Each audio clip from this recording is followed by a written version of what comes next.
Hello everyone, my name is Erin Elizabeth Warenberg. Thank you for choosing to be here with me today and watch today's video. Today I'm going to be talking about how do I hang out with myself and like it.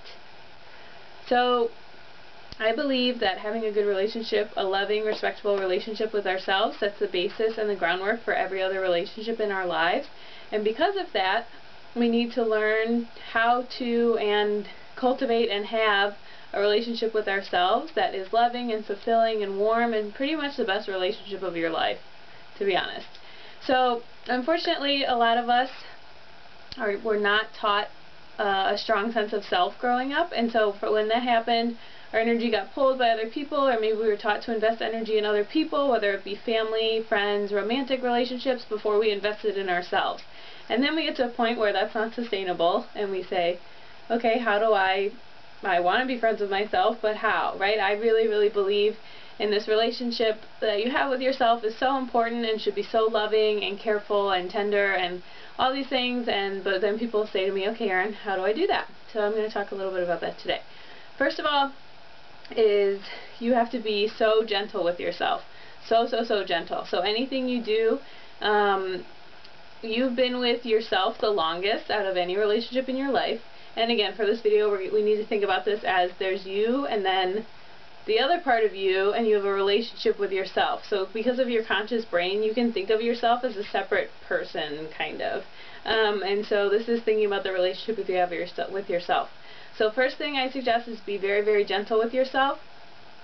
Think of someone you love. Think of someone who you just care about so deeply. This could be a friend, a parent, a sibling, something like this, someone you just love so much. And if you wouldn't say it to them or talk to them in that way, then don't say it to yourself. People, if you have a child, something like that, if you know a child that you love and care about, right, if you wouldn't say, oh my God, you're such an idiot, why were you late, I hate you, like, what's wrong with you, then don't say it to yourself. It's a good basic rule. It can be a little weird at first, but be sure to not. You have to talk to yourself in a loving, gentle way. Second thing with this is it's going to be weird at first when you hang out with yourself. Again, like I said earlier, most of us have not been taught to build an authentic relationship with ourselves. So when you first start to, just think of it as spending time with a friend. Right? When you first meet someone, you might have a really good connection, you really like them, but you still have to figure out how you fit together in this plane, how you'll spend time, what activities you like doing together, and then that's the same for when you hang out with yourself. So give yourself space to just be like, okay, well, this is a little weird, we're getting to know you, what you like, who you are, what things you like to do, right? And again, this can seem counterintuitive because we've spent our whole lives with ourselves, but again, we're not really taught to be with ourselves in a loving way. So speak to yourself in a loving way, and then keep in mind this is going to take time for you to cultivate this relationship with yourself.